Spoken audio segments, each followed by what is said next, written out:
Dante's Boxing Nation, what's going on, guys? So it is fight week once again. David Benavidez versus David Morrell is one of the most significant fights of the year.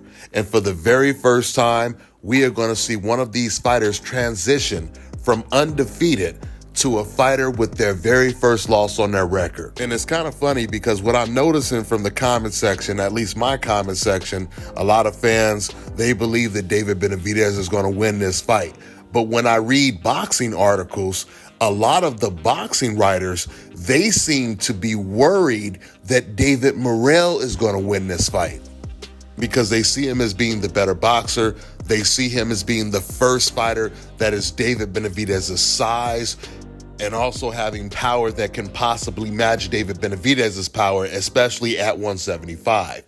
In fact, someone else who pretty much feels that same way is someone who was just in the ring with David Morrell, and that is Radiovoje, Hot Rod.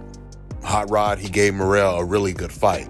And you know, I want to say there is a difference from a fighter looking bad in a performance as opposed to his opponent overperforming. Hot Rod, he was able to win some rounds in this fight, and it wasn't because Morrell was looking bad. It was just because Hot Rod was looking good. Kalajic is a good boxer. He has good foot movement.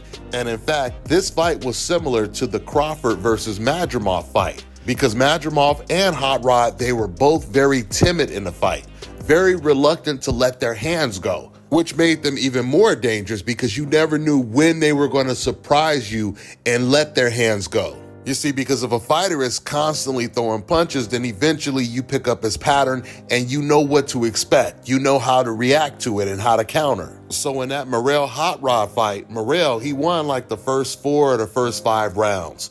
Hot Rod wasn't doing that much. Then all of a sudden around the 5th round, Hot Rod started to let his hands go just a little bit more and he started to land some punches. He ended up winning probably about 2 or 3 rounds. After that, Morrell completely took back over the fight. I've been telling you guys from the beginning, because of Hot Rod's style, because of how tall, how long he is with his foot movement, his boxing intelligence, he would have gave a David Benavidez a lot more problems than Alexander Gvozdyk did, especially when you consider the fact that David Benavidez is no longer the bigger guy in his weight class anymore. Now he's like the same size as everyone else. So Radiovoje, he gave his take on how he thinks this fight will play out, and it sounds like he's slightly leaning towards David Morrell to win the fight. This is what he said. If he can stay composed and stay calm during the first 6 to 8 rounds, because Benavidez, all he has and all he does is pressure, he eventually will slow down. So stay composed, pick your shots, and move, because he can box. Don't be the aggressor. I think he can pull it off, but it's going to be a close fight overall. David Benavidez has been fighting smaller guys his whole career. He's always been the bigger guy. Then when he fought Alexander Gvozdyk, Gvozdyk wasn't really even punching that hard. So I don't know. This will be the first test. We'll see how will Benavidez get hurt, or will he just walk Morrell down? This will be a big test for both of them. I don't know. We'll see. I don't know how Benavidez reacts to guys his size punching back, so we'll see. Yep, that's what we're going to find out. We're going to find out how David Benavidez is going to react to guys his size and a similar level of power punching back at him. Because just like Hot Rod said, Gvozdyk, he wasn't even punching hard. And even with him not punching hard, David Benavidez, he still talked about how the fighters at 175, what he learned is they punch a lot harder and they take a better punch. That's what David said after that fight at the post-fight press conference. A lot of fighters feel that David Benavidez is no longer the same fighter moving up to a higher weight class. He's no longer the Mexican monster. He no longer has the size advantage that he had at 168. Demetrius Andrade, he said something similar to what Hot Rod said as well.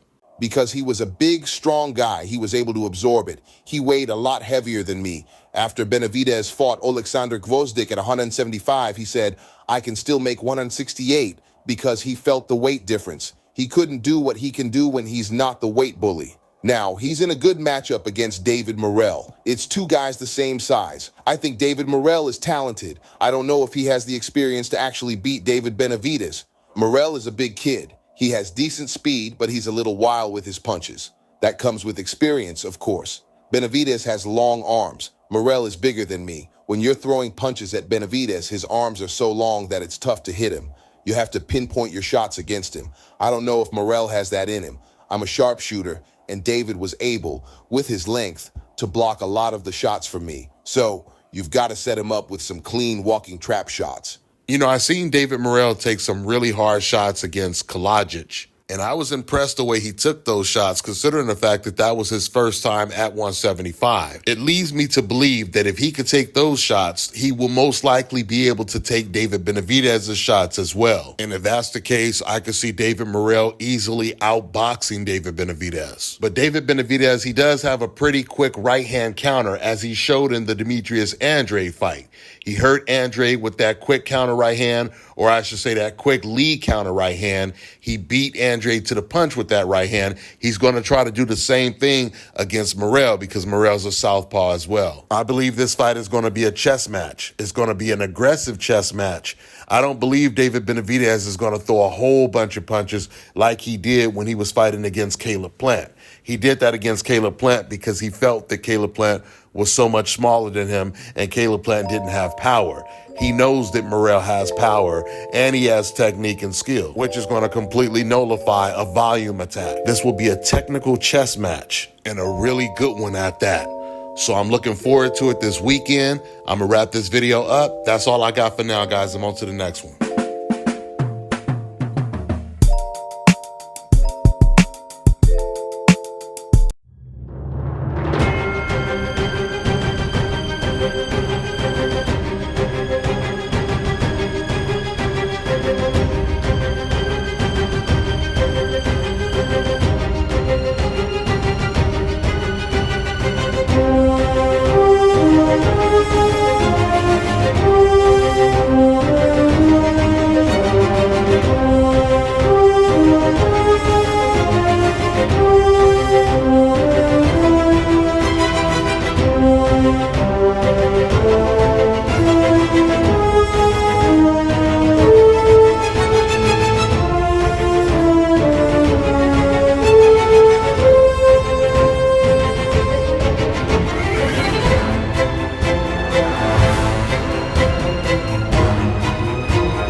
All right, now check this out, guys. If you're looking to repair eczema scars, burns and bruises, dark spots and blemishes, fever blisters, diabetic ulcers, this right here is the perfect product for you guys. It's called LO Decay Face and Body Oil. Athletes and top-ranking boxers, they're also using it after training to reduce swelling, inflammation, and to ease the pain. So get yours today. Go to lodecay.com, like them on Facebook, and follow them on Instagram.